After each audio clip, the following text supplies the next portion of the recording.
oui surtout li ñuy wax chevauchement entre les années parce que loolu bokk na ci li nga xam ni gën na indi jiixi jaaxe c'est-à-dire day perturber aussi année scolaire bi nga xamante ni moom moo nekk en cours wax nga ko sànq depuis Covid bi le chevauchement entre année yi daal di dugg dafa indi benn retard année bi passé day dugg ci année bu bees bi ñoo dugg ci beneen année ba ca topp loolu aussi yan coppite ngeen yaakaar ni lañ war a indi ci loolu pour que année bi mën a nekk revenir à la normale quoi. xam nga année bi pour mu revenir à la normale il faut que ñoom ñu am ci conscience parce que déjà nii année baa ngi gën a tardé mu ngi gën a tardé te à ce rythme suñu toogee dans la semaine réglé wuñ ko les étudiants vont rentrer CE bàyyi leen ak seen université comme loolu lañ bëgg gis nga je te dis ñun man mi ñëwoon à l'université en 2019 ce n'est jamais redoublé sama diplôme licence j'ai eu en 2024.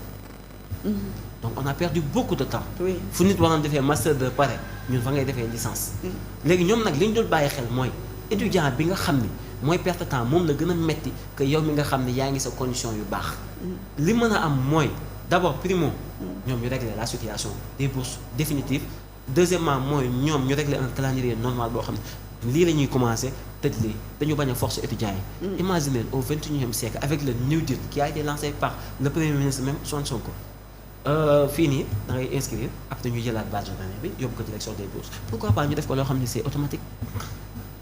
mais il y a des informaticiens au Sénégal ça doit être automatique. donc li ma bëgg a wax foofu mooy nañu jàppale étudiants yi te xam ne étudiants yi sonn nañu trop gis nga seen 40 000 yi ñu leen di xeebal. gis nga seen kaar yu leen xeebal seen rappel yi ñu leen di xeebal c'est parce que ils n'ont jamais été à l'université et ceux qui ont été à l'université bañ loolu ba pare ce sont des personnes qui sont égoïstes parce que ku jaar université xam ne étudiants yi sonn nañu. te li ñu bëgg métti leen dong lañu bëgg jàngi ñu fay leen seen ay kase bourse bi moom c'est une obligation. te même le président xam na ko et je crois que dinañ ko fay maintenant nag ñun li ñuy éviter mooy jëye am on a beaucoup alerté. gis nga am na ci koo xam ne bët bi daanaka yàqu na man mii gis naa bët bi yàqu na ci manifestation bi j'ai toutes les images loolu dafa ñaaw nit ki tàggoo kër ndeyam kër baayam ñu yaakaar ko mu bàyyi ñëpp ñëw ba université pour jàngi ngeen koy buntu xatal c'est des choses qu'on doit revoir en 2025 personne xalaatul woon ne li dinañ am donc je crois que il est temps de régler la situation parce que lii c'est une urgence donc foofu lañ war a toll mooy ñu bàyyi lépp ñoom lépp lu ñu def fi ñu toll nii mu sens. très bien mais Khadim mënuñu waxu université te waxuñu li nga xamante ni moo di politique bi. Université y a beaucoup trop même de politique boo xamante ni mi ngi foofu xaaju étudiants yëpp bon les amicales yeeg et cetera tout ça te ñu bari dañu jàpp ne loolu mooy xam ba problème yi nga xamante ni moom mooy am à l'université looy tontu ñooñu. dinaa la tontu ci loolu mais balaa ma laa tontu loolu dama la bëgg a assurer leen. coow li fi am c'est rien de politique. il faut que tout le monde soit d'accord. bii nii raxul politique. c'est rien de politique. ça je peux le dire et je le réaffirme ci li ma gëm la lu am la. y a rien de politique. récemment ki wax nii. c'est un coordinateur de JPS.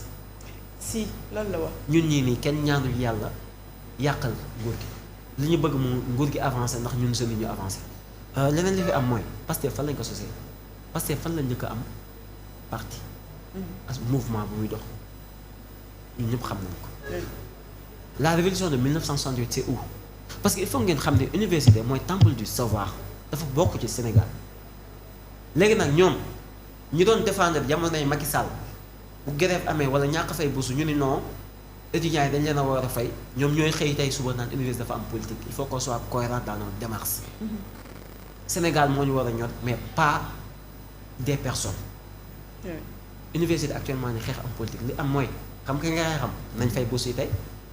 rappel bu ñu ko fayee tey. ci saa si nga gis étudiants yi ñëpp defaat gàdduwaat seen i saak. dem jàngi. donc y a quoi de politique il faut qu'on soit raisonnable il faut qu'on soit sérieux on ne peut pas avancer sans être sérieux. député bu jaune bi demoo ni moom social ba bari na fa. waaw député bu jaune bi. nee na politique bi moo fa bari ak social bi parce que bu ñu la yorelee sa doom élémentaire yorel la ko collège lycée université xanaa nga mën a daaj condamné pour fayal sa doom étude supérieure comme ñoom ni ñu koy defee. moom pour jënd seeni chétoire or waa moom nañ ko laaj fu mu jaar ba yegg fi mu yegg si. bon mi ngi noonu député bu jaune bi moo ko wax mi ngi nii. bon moom leen laa koy wax. c'est simple il faut que mu remonter carrément ci président de la république pour mu wax ko moom buusam nan la ko doon def kooku xamul li muy wax xam nga lu gën a mooy li ma la wax sànq te loolu la Sénégalais war a xam. gis nga ñu ci bëri ñi nekk assemblée ak ñu nekk seen poste yi mérité wuñu ko kenn xamul leen amul leen lu ñu defal seen commune amul leen lu ñu defal seen département amul leen lu ñu defal Sénégal les Sénégalais ont porté leur choix sur le premier ministre Ousmane Sonko. mu jël leen jiital leen ñu fal leen moo tax mënuñu xam moo tax li ma wax rek Ousmane Sonko même si il veut bien faire des fois il est mal entouré et c'est ça la vérité il faut qu'on dise les choses. il est mal entouré. il est très mal entouré. il est très mal entouré parce que pour man sa kilifa bu nekkee ci yenn situation yi da nga war a taxaw pour apaiser la situation. waxtaan mais boo ñëwee xamb ci mu ngi mel ni ñuy taal dara nga war ko fay nga ne noonu dama ciy sotti pétrole. c'est ce qui est en train de se passer à l'Assemblée nationale. ñu nekk fa di dàggasante ñun ça ne nous intéresse pas quoi. ce qui nous intéresse c'est qu'ils payent les étudiants c'est simple. d'accord c'est qu'ils payent les étudiants. d'accord léegi Khadim lan moo war a nekk nag taxawaayu ñii ak ñeneen ñi mooy gouvernement bi ak étudiants yi lan moo war a nekk nag léegi seen taxawaay pour que solution mën a am daal jàmm mën a dellusiwaat te lu mel ni tamit ñu bañ di ko gisati.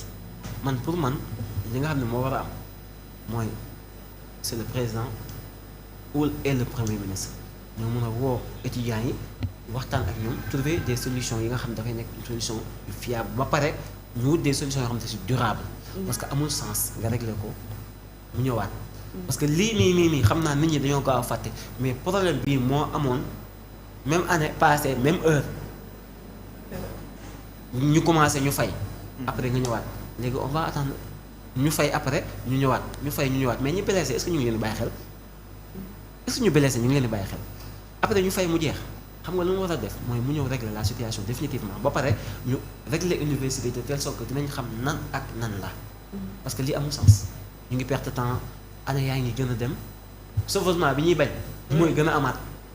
c'est vrai c'est vrai parce que les nouveaux bacheliers là ñoom ba léegi booy xool presque commencé guñu. à mon niveau d'information ñoom ñu ngi doon def visite médicale. oui les nouveaux et les nouvelles bacheliers. oui. mais récemment ba ma laajte depuis ba grève yi commencé ba léegi arrêté nañ donc perte nañ 2 semaines après 3 semaines après 1 mois. nga boolewaat ko ci sauvegement yi quand est-ce qu'on va réattaquer le calendrier universitaire pour des détails quand je dis des détails c'est parce que qu'ils le veuillent ou pas ils vont payer les étudiants ça c'est une obligation. mais yéen a ngi bàyyi xel Khadim ci contexte économique bi quand même. pourtant l'économie est à terre Khadim dëkk bi amul xaalis. mais ñoom ñu ngi fay état bi ñoom ñu ngi fay. ñu ngi fay ko benn salaire. xaalis amul ci réew mi de ñoom réforme yi bëgg a contexte def économique ci kiiwu jàmbur yi ci bourse bi. saa waay wax na ko sànq xam fan la ñu war a jiital. mooy calendrier universitaire bi ñu jëm ko stabiliser d'abord. c'est pas stable depuis que mooy bi muy wax ni chevauchement année yi. depuis loolu boo ko stabiliser ba pare problème mu bourse dootul taxawati. day ñëw en plus ñu bàyyi tegle bi xam nga lu waral lii. boo waree fay étudiant fay ko. kese. parce que gis nga xam nga dañ naan 515 ñu naan la moo tax 515 ñu naan la moo tax kii mais parce que li ñu leen war a fay lañ jël di ko boole bu ñu leen ko doon fay par 40 000 du ñu egg fii yëpp pourtant def na un communiqué pour fay ñi nga xam ne peut-être ñu leen doon fay normal mais bu defoon ñëpp noonu du ñu am problème bii nii. donc il faut que ñu régler calendrier universitaire bi ñu mën a jàng bu normal parce que Sénégal bu ñu bëggee mu développer il faut que ñu nangu investir ci suñuy jeunes. gis nga les autorités là seeni privilèges bu ñu ci daggoon wax ma seen salaire bi seen prix bu ñu ci daggoon. dañ leen situation étudiant yi. député yi du ñu am 25 000 à 30 000 boo ko doon calculer chaque jour seen transport je dis transport moom lañ bëgg a cumuler pour jox leen ay oto. 58 millions. mais pour léegi loolu ak nga jox étudiants yi nga xam ne dañoo nekk ci situation précaire ban moo ci gën a nekk farata. lu jëm ci wàllum orientation yi yéen a ngi ci am satisfaction parce que dafa mës a nekk tamit problème fii au Sénégal bon après ci la ñu créé UVS bien sûr mais ba léegi mu dafa rester di nekk un problème orientation yi. je pense que avec l'arrivée UVS bon baax na yu bëri dem na. avec les écoles de formation aussi avec les ISEP les écoles professionnelles côté boobu wax dëgg fa yàlla. Abdourahmane Diouf tamit def na ci liggéey bu am solo année bi passée. je peux dire. mais comme li ma la wax rek je ne représente pas le collectif. nekkatuma étudiant. en tant que jeune nekk étudiant xamoon li étudiant yi di daj. su ma fa jugee moo tax ma ñëw donc je vais pas trop entrer dans les débats techniques mais li ma ci mën a wax daal mooy fu ñu réglé fépp te réglé wuñu les universités publiques ça n'a pas de sens et actuellement toutes les universités publiques sont en crise de l'UGB à Thiès. De l'UCAD à Sine Saloum. Sine Saloum li ma ci gën a métti mooy jàpp nañ fa ay booy mais nañ leen bàyyi. Les étudiants se sont donné le mot. Partout. Et il faut comprendre qu'il y a ce qu'on appelle la solidarité étudiantine. Oui. ñun loolu la ñu xam man loolu laa naan moo tax ba fu ma mënti ne dama arrêté sama liggéey ñëw fii c'est parce que daf ma yitteel.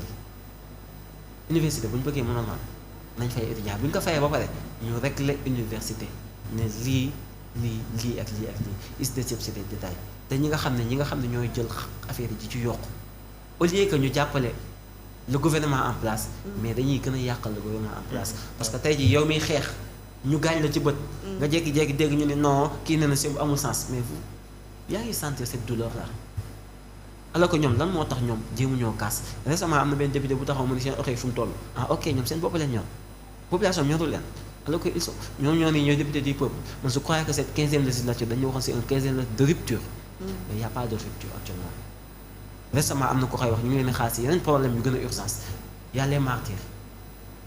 Oui, le 7 sax la ñu. Non, il y a beaucoup de choses yi nga xam ne maanaam muy priorité yow mi ñu war a liggante en tant que assemblée mais pas ñu ñëw parce que li leen sonal ñu si bëri li leen sonal mooy au lieu que ñu xool li neex population bi ñu ngi xool à savoir nañuy waxee pour gars yi ne leen non yéen a fi nekkal ki ñu fi teg Ousmane Sonko li mu wax c'est très clair moom nekkalu fi sax président de la République Sénégal la fi nekkal mais ngal la def leen ni moom.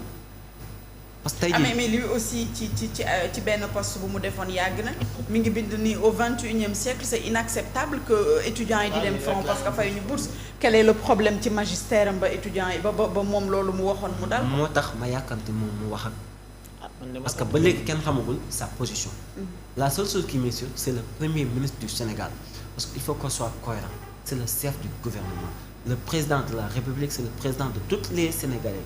ñoom ñaar dañoo bokk ci ñi nga xam ñoo war a régler la situation maintenant waxuñu on ne connaît pas la position bi ñu xam mooy il y a que le ministère de l'enseignement supérieur bi nga xam ne moom day jéem a balaa defee rek étudiants yi alors que s'il est bien renseigné c'est notre professeur et je le respecte carrément je le respecte entièrement aussi mais s'il est bien renseigné xam nañu l'étudiant n'a jamais perdu un combat donc je pense que mu négocier ak ñoom moo gën muy balaa defee par rapport aux directeurs des bourses étudiants yi dañuy wax leen bëggatuñ ko sax gis dañ leen defal li ñu bëgg. yéen seen kilifa yëpp daal directeur pour direction des bourses le ministre de l'enseignement supérieur les députés yéen kuy plaider dafa mel ni gars yi xeexaluñu leen de. moo jaaxal ñëpp ñu taxaw. honorable Amidia déggoon nañ ko fii ci jamonoy plan de redressement ba Alioune bi muy wax nii bon c'est une idée boo xam ne joxe woon na ko peut-être mën nañu ronki un peu ci bourse étudiants yi après tey ñu ñëw ces deux députés ñaat à la charge députés yi daa mel ni kii wala ñu leen de. en tout cas je vous dis une chose li ma leer ba leer mooy. suñu bëggee yàq le plan quinquennal bi nga xam ni le président de la République da ko woote. mu teg ci vision 2050. na jéem a def dara ci université. c'est sensible. Très bien. C'est très sensible même. étudiants yi nañ leen bàyyi seen bourse te damay wax nañ jéem a xool ñoom ni ñuy yokkee bourse étudiants yi. si yeneen yi nga xam ne mën naa ni ce n'est que des folklore on le sait que ñuy jéem a xalaat lu ñu siy dompat ak yooyu noonu te nañ bàyyi étudiants yi ñu teg bët vraiment teg nañ leen bët carrément surtout certains députés. Très bien. Très bien alors peut-être ñu tëjee ko Khadim yow yaay coordonnateur plateforme des jeunes du département de Pikine ñu gis ni récemment amaloon ngeen benn forum bu mag a mag jëm ci wàllu yi loolu ñu ci mën a. oui ñu dolli. comme li ma la waxoon rek comme ñun dañoo nekk ci benn dynamique mooy comment on va faire pour que jeunesse su Sénégal gis seen bopp. ñu dëkk Pikine dëkk commune Diamaguène dëkk commune Tivaouane Diacksao nekk doomu Diamaguène ci lañ décidé